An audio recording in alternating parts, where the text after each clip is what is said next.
चर्चा में मेरे साथ जो मेहमान शामिल हैं उनका परिचय तारुफ आपसे करवा देते हैं। स्क्रीन पर फिलहाल आपको नजर आएंगे नीरज मायरे जी, देश के जाने माने पत्रकारों में से एक है।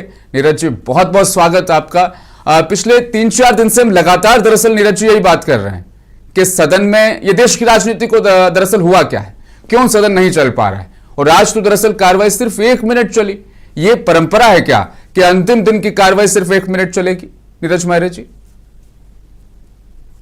देखिए, महत्वपूर्ण बात यह है कि सत्ता पक्ष और विपक्ष दोनों एक दूसरे पे आरोप लगा रहे हैं कि कभी सत्ता पक्ष ये कहता है विपक्ष पार्लियामेंट नहीं चलने दे रहा, और विपक्ष ये कहता है सत्ता पक्ष नहीं चलने दे रहा। न पीएम आ रहे हैं, गृह मंत्री आ रहे हैं।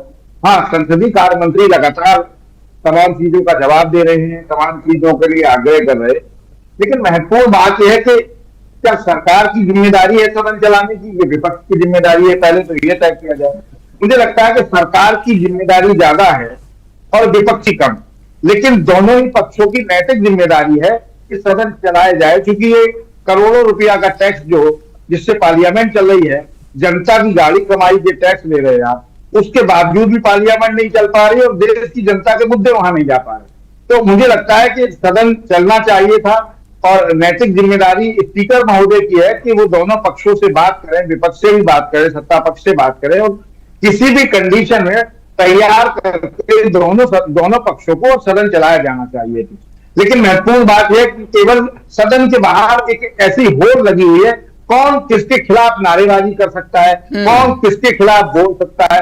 और हिंदुस्तान के इतिहास में पहली बार मुझे देखने को मिला, या देश की जनता ने यह देखा, कि पार्लियामेंट के बाहर प्रदर्शन करने वाले भारतीय जनता पार्टी के सांसद अपनी ही सरकार के खिलाफ प्रदर्शन करते हुए नजर आ रहे थे।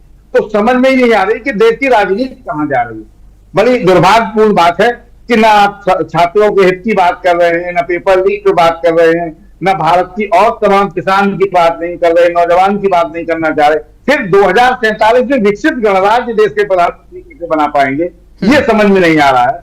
क्या पेपर लीक से बन जाएगा, क्या किसान को छोड़ के बन जाएगा, नौजवान को छोड़ के बन जाएगा, पहलवान को छोड़ के बन जाएगा?